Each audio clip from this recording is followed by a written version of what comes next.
এ যেন প্রকাশ্যে ডাকাতি করার মতন অবস্থা। প্রকাশ্য দিবালোকে এক বাইকারের বাইক চুরি করে নিয়েছেন দুষ্কৃতিকারীরা। পরিস্থিতিটা এতটাই ভয়াবহ যে অনেক লোক যাতায়াতের মধ্যে কিভাবে চুরি করতে হয় সেই বিষয়টা একটু লক্ষ্য করে দেখুন। আসলে এক ভাই তার বাইকটি রেখে গিয়েছেন। আপনার বাইক যদি কোথাও রেখে যান তাহলে অবশ্যই সতর্কতা অবলম্বন করে বাইক রেখে যাবেন, অন্যথায় আপনার বাইক মাত্র কয়েক মিনিটের ব্যবধানে অন্যের হতে সময় লাগবে না, আর আপনারও লস হতে পারে প্রায় কয়েক লক্ষ টাকা। নতুন বাইক যখন কেউ দেখে তখন চোখ সেদিকে যাবে, সেটাই তো স্বাভাবিক, কিন্তু পুরো বিষয়টা দেখলে আপনিও অবাক হবেন। লাস্টে তাদেরকে ধরার পর তারা কি ভাষ্য দিয়েছিল সেই বিষয়টাও আপনার জানা প্রয়োজন। এমন খোলামেলা পরিবেশে যখন আপনি স্বাচ্ছন্দ্য সহকারে বাইক রেখে যাবেন তখন আপনার অনিচ্ছাকৃত আপনার বাইকটি অন্যজন চুরি করতে পারে, কারণ অনেক লোক আপনার আশেপাশে রয়েছে যারা আপনার বাইকের উপর নজর দিতে পারে।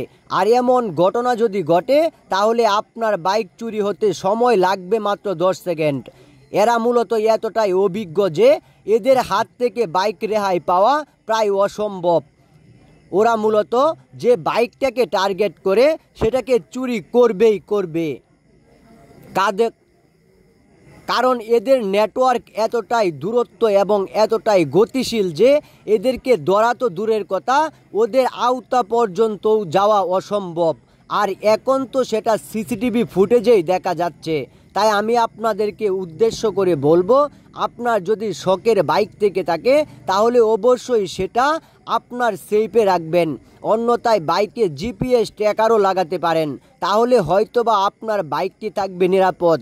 আপনি কোথাও গেলে আপনার এটা ভাবতে হবে না আপনার বাইকটি চুরি হয়ে যাবে, কারণ বাইকে যখন জিপিএস ট্র্যাকার থাকবে তখন সে বাইকটা কোথা থেকে কোথায় যাচ্ছে সেটা আপনি মোবাইলের মাধ্যমে ট্র্যাকিং করতে পারবেন, আর এই ট্র্যাকিংয়ের মাধ্যমেই আপনার বাইকটি ফিরে পাওয়া সম্ভব।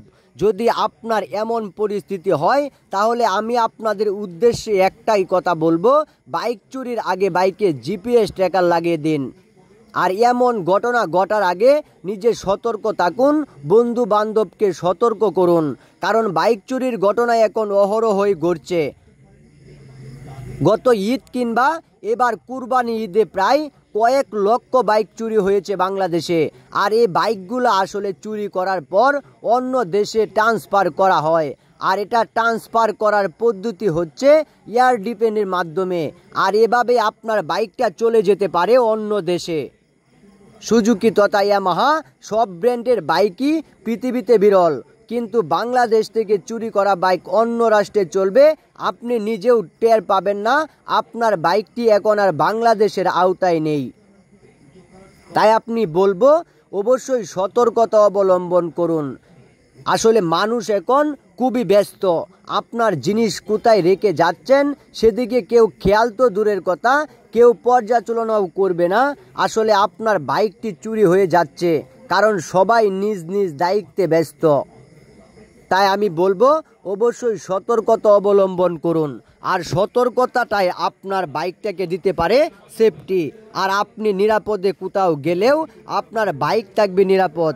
তাই সতর্কতা অবলম্বন করুন।